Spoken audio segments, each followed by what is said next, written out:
حاجات كتيرة في حياتنا بتقف على الكلمة. بكلمة انت ممكن تشجع ابنك، وبكلمة برضو تقضي على أحلامه. بكلمة تقدر تخليه ينام مبسوط وكله أمل في بكرة. وبكلمة دموعه ما تتشالش من على خده.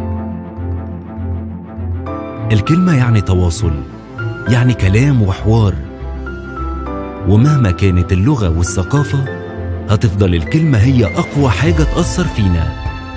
وعشان احنا في كونسبت عارفين معنى الكلمة وعارفين دورها كويس في إنها توصل المعنى المطلوب في الموقف الصح، جهزنا لك كل اللي ممكن تحتاجه عشان تقدر تتواصل مع العالم اللي حواليك وتعبر عن اللي جواك بشكل صح وسليم.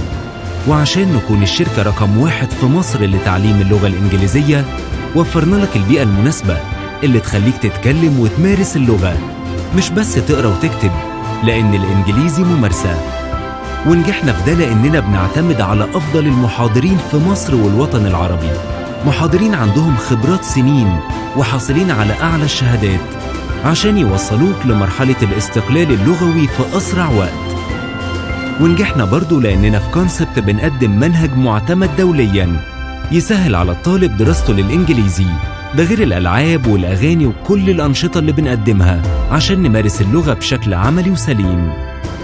فمهما كان الهدف بتاعك، سواء كنت هتسافر للشغل أو للهجرة، أو كان هدفك تبقى مدرس إنجليزي محترف ومعتمد دولياً فتقدر تشتغل في مدارس دولية انترناشونال، أو حتى لو هدفك بسيط وهو إنك تتعلم بس أساسيات اللغة عشان تساعدك في شغلك ويبقى عندك استقلال لغوي، هتلاقي في كونسبت البرنامج المخصص للهدف ده. فخليك دايما عارف إن اللغة عبارة عن كلمة، ومع كونسبت هتقدر تتكلم وتعبر وتقول كل كلمة صح. كونسبت، اتعلم إنجليزي صح.